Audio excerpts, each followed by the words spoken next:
سلام كبرات تخاتلتين حجاب استدالوا على توزيناتات اب ايرترا تفتح اسرات كل الاورمو حدش كل لو حيل ملشا كقوم موسانو ايثيوبيا اب اخيبا ودو حرات هاجرات ذهبت مغلصي جو بايدن كوينات تግራይ انتاي لخصوع كوسن مخانو محبارو اب كسلام بورسدان نغاطيمو زلو كونتاتن كالانز دزس كخونيون وتر تخاتل تزا چانل نمخان دما سبسكرايب كتغبرو بخبري يعدمكم اب ايرترا نوحي وانا بتحت قيدات يوم زصنحو سعبت زتاقد ابيات كريستيان كم استفتحو تحبيرو اتم اب مايسروا كاب 6 كساب 11 عامتات تاثيرهم زنبر سبات قدم ملؤ بملؤ ناص املقاقم اب استفلاليه نطفتات توافيرهم مصنحهم اتم منጭታት تقيسم قدم خلته سمنون اب عسب اب زركب مداغوني تتحيزن صنحا كلته دقنستيو تفتيحن منبارن تحلق تسباو مسالات حبيرهم علو سب مصته ايرترا بزعبا بتحت قيد زاتون زفتحون سبات مغلص كم زي هو زفلت كوينو افلما زور حدما 15 تختلتي نايتن ابيات كريستيانات كاب مأسرت دحر موصኦም داغماي ናብ تحت قيده كم استوسدي ذكر حيالو كم مرحت تنستاقد ابيات كريستيانات ناستات كلت 10 عامتات بزي زخونه فرداو مسرح تسويرم كم زلو تطابق تسبقو مسلات يخصو سب مزي ايرترا اب هايمانوتاو غدايات نايتن اب تهاجر كنقاسقاسا استفقدلن هايمانوتاو تكالات ايتكم زاتوون اتم تطابق تزغلص خوينم سب مزي امورادن محيارن كم دما سالساي باتريارك اورثودوكساويت بيت كريستيان ايرترا زنبرو ابونا أنطونيوس مأسارو من يخصو بجكازي أبز غرب أوان سب مزي إيرترا بكاثوليكاويت بيت كريستيان إيرترا كم حضران صنحا تكالت عنان أبيات تمرتن كم زعصون كم زهجرن ذكر كوينو اتسقم تقام مستم نبوليتيكاوي محبراون قطباونا تحزا سب مزي إيرترا كنقف صنحو مرحتي كاثوليكاويت بيت كريستيان أم متفنان يأتي وام كم زلي نقر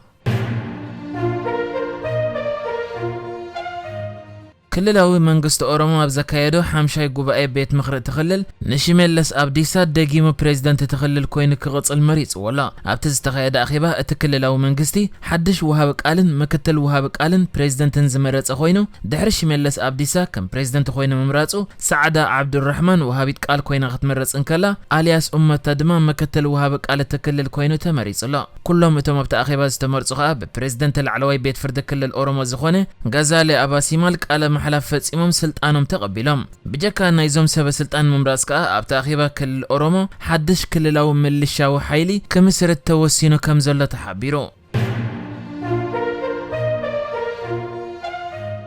ኢትዮጵያን ማህበረሰብ ዓለም ኣብ ጉዳይ የተተው በመባል ሓቲታ ኣብ ናይ ውድብ ሕራት ሃገራት ኣኺባ ንኢትዮጵያ ወኪሉ ቃሉ ዘስምዕ ሚኒስትር ወጻኢ ጉዳያትን ምክትል ቀዳማይ ሚኒስትር ኢትዮጵያን ዝኾነ ደመቀ መኮነን ነታ ሃገሩ ኣብ ትግራይ ተካይዶ ዘላ ድሮ 10 ኣዋርሕ ገይሩ ዘሎ ኩናት ድሕሪ ምክልኻል ማህበረሰብ ዓለም ኣብ ጉዳይ ሃገሩ ጣልቃ ከምእታው ክቁጠብን ሕብረት ኣፍሪቃ ከዓ ነቲ ጉዳይ ክፈትሕ ክግደፍን ይጸውዑ ከም ዝከር ኣሜሪካ ቀድሚ 10 መዓልታት ንምምሕዳር ኣብይ ኣሕመድ እገዳ ክገብረል ካይላ ዘጠንቀቐት ኮይና ሕጂ ከዓ ደመቀ መኮነን እገዳ ዝኣመሰሉ ስጉምታት ምውሳድ ፈጺሙ ንምሕዝነት ሃገራት ወይ ድማ ዘሎ ኩነታት ኣመሓይሾ ኣይፈልጥን ድሕሪ ምባል ሃገሩ መሓዝታ ዝኾነ ክሕግዝ ዝደልያ ሃገራት መዝህልዋ ማዕጻርሑ ከም ዝኾነ ሃገራት ከዓ ኣብ ጉዳይ ኢትዮጵያ ሃናጽ ተራ ክህልወን ይጸውዑ ካልእ ምስ ኢትዮጵያ ብዝተሓዝ ድማ ሓደ SNDP ዝበሃል ትካል ንኢትዮጵያ በተዘለወ ዕዳን ዘይ ምኽፋል ዓቕመን ካብ ቢ ናብ ሲ ብምውራድ ደረጃ ሃገር ትሒቱ ከም ዘሎ ኣፍሊጡ ከም ዝከረ ሃገር ኣብ ዝሓለፈ ቀረበ መዓልታት ሓድሽ ልቓሕ ክትረክብ ሓቲታ ዝነበረት ኮይና እዚ ሕጂ ተሰሪዓትሉ ዘላ ተርታኻ ሓድሽ ልቓሕ ንኽትረክብ በኣሉታ ክጸልዋ ከም ዝኽእል ተገሊጹ ኣብዚ እዋን መሪሕነት ሕቡራት መንግስታት ኣሜሪካ ዘሎ መምሕዳር ጆ ባይደን ነቲ ኣብ ትግራይ ኣብ ዝሓለፈ 10 ኣዋርሕ ዘጋጠመ ኩነታት እንታይ ኢሉ ክገልጾ መጽናዕቲ ይገብር ከም ዘሎን ውሳነ ክወስድ ምዃኑን ሓንቲ ናሽናል ትበሃል ማዕከን ሓቢራ እዛ ማዕከን ገሊጻቶ ከም ዘላ ከዓ ኣብዚ እዋን መምሕዳር ጆ ባይደን ዝሰርሕ ዘሎ ሽሙ ክጥቀስ ዘይደለየ በዓል ስልጣን ነታ ማዕከን ከም ዝሓበሮ ሚኒስትሪ ወጻኢ ጉዳያት ኣሜሪካ እቲ ኣብ ትግራይ ብሰራዊት ፌደራልን ሰራዊት ኤርትራን ዝተፈጸመ በደላት ዓሌት መጽናዕቲ ኢሉ ክጽውዖ ዶ ኣይኮነን ኣብ ዝብል ሕቶ أملكيتو مصنعتي يقبر كم زله يحبيرو إذا بعد سلطان مجلسيو أنا قد مزكاية زله مسرح مرمرات زخونة مجلس كهب أيدلني جن أب تجري إتياب العلد كنستيو زورة بدلاتكم إذا ما زنبر مقتالن كهل بدلاتن ما تقوعك جبروا لي يسرح كم زله دحر محبر أت مسرح حجاو كم زخونن وتصيد كنت بقالنا بمبالي ناي تجري كينات عليت مصنعتي له كصوعن زي كصوعن من محضر جو بايدن كوسن مأنتي مرمرة يقبر كم زله زت تزاربه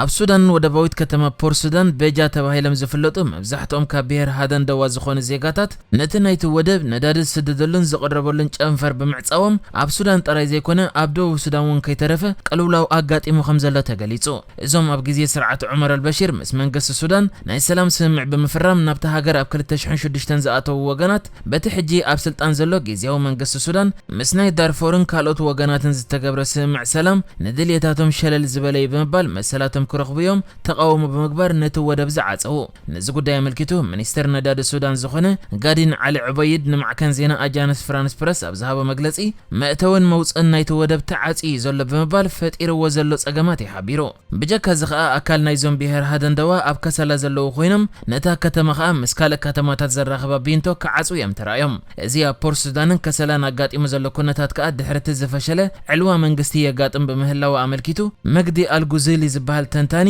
እቲ ዝፈሸለ ፈተነ ዕልዋ መንግስቲ ዘይኮነ እዚ እቲ ሓቀኛ ቅልውላው ሱዳን ብምባል ገሊጽዎ ኣሎ። እዚ ከምዚ ኢሉ እንከሎ ድማ ብሓደ ትርክ ዝበሃል መራሒ ዝምርሑ ብሔር ሃደን ደዋ ዝተገብረ ምዕፃው ንምቅዋም ካልኦት ኩሎም ናይቲ ከባቢ ቀቢላታት ኣብ ከሰላ ኣኼባ ብምግባር ነቲ ብሲቪላውያን ዝምራሕ ዘሎ ግዜያዊ መንግስቲ ሱዳን ዘለዎም ደገፍ ገሊጾም ኣለዉ። ኣብዚ ኣኼባ ከዓ እቲ ናይ ሃደን ደዋ መራሒ ዝኾነ ትርክ ከም ዘይተሳተፈ ተገሊጹ ኣሎ። ኣብቲ ኣብ ዓመተ 1994 ዝተፈጸመ ኣስታት 800,000 ሰባት ዝተቆትልሉ ኣብ ሩዋንዳ ዘጋጠመ ዓሌታዊ ምጽናት ብዝነበሮ ተራ ተኣሲሩ ዝጸንሐ ወተሃደራዊ በዓል ስልጣን ነበር ሩዋንዳ ኣብ ቤት ማእሰርቲ ሞይቱ። እቲ ዓሌታዊ ምጽናት ኣብ ዝተፈጸመሉ እዋን ካብ ፍሉጣት መራሕቲ ሚኒስትሪ ምክልኻል እቲ ሃገር ዝነበረ ኮሎኔል ቴዎስቶራ ባጎሶራ ኣብ ቤት ማእሰርቲ ማልዩ ኣብ መበል 80 ዓመቱ ሞይቱ። ብውድብ ሕብራት ሃገራት ዝተደገፈ መጋባእያ ገበን ሩዋንዳ ንሕልፈት ፈሪድዎ ዝነበረ ኮይኑ ጸኒሑ ግን እቲ ፍርዱ ናብ 35 ዓመታት ይወሪዱ ነይሩ። ኣብቲ ንኣስታት 100 መዓልታት ዝቐጸለ ብቐንዱ ድማ ኣብ ልዕሊ ተወለድቲ ዓሌት ቱትሲ ዝተፈጸመ ዓሌታዊ ምጽናት ሩዋንዳ ኣስታት 800,000 ሰባት ተቐቲሎም እዮም። ብ6 ሚያዝያ 1994 ፕሬዚደንት እቲ ሃገር ዝነበረ ጁቬናል ሃብረያማና ዝርከቦም ሰባት ኣሳፊራ ትበርር ዝነበረት ነፋሪት ተወቂዓ ምስ ወደቐት ኩሎም ተሳፈርቲ ድሕሪ ምሟቶም እዩ እቲ ዓሌታዊ ምጽናት ተጀሚሩ። ብፖል ካጋሜ ዝምራሕ ፓትሪዮርክ ፍሮንት ስልጣን ምስ ሓዘ ከዓ ካብ ሩዋንዳ ዝሃደመ ኮሎኔል ባጎሶራ ድሕሪ 2 ዓመት ኣብ ካሜሮን ተታሒዙ። ኣብ 2008 ድማ ዓለም ለኻዊ መጋባእያ ገበን ሩዋንዳ በገበን አንጻር ሰብኣውነትን ቀዳማይ ሚኒስተር ነበር ኣጋታ ሓዊሱ ንቕትለት ብዙሓት ፖለቲከኛታት ብምውሃድ ገበነኛ ኮይኑ ተረኺቡ። ንሱ ግና ግዳይ ፕሮፓጋንዳ እቲ ብዓሌት ቱትሲ ዝዕብለል መንግስቲ ከም ዝኾነ ኣብቲ መጋባእያ በተደጋጋሚ ይምጎት ነይሩ። ኣብ እዋን እቲ ዓሌታዊ ምጽናት ሓላፊ ኣኽባር ሰላም ውድብ ሕብራት ሃገራት ኣብ ሩዋንዳ ዝነበረ ካናዳዊ ጀነራል ሮሚዮ ዳሌር እቲ ኮሎኔል ቀንዲ ኣዋሃዲ እቲ ዓሌታዊ ምጽናት ክብል ዝገለጸ ኮይኑ ክቐትለካ ኢሉ ከም ዘፈራርሑ እውን ተዛሪቡ ነይሩ እዩ። እዚ ኮሎኔል ኣብ ማሊ ኣብ ዝርከብ ቤት ማእሰርቲ ካውሊኮሮ ምስ ካልኦት ኣብ ዓሌታዊ ምጽናት ሩዋንዳ ብዝነበሮም ግደ ዝተፈረዱ ሰባት ተኣሲሩ ይጸኒሑ። ንሕጂ ዝተዳለወ ዜናታት እዚ ነይሩ። ብካልእ ክሳብ ንራኸብ ሰላም ንዓኹም።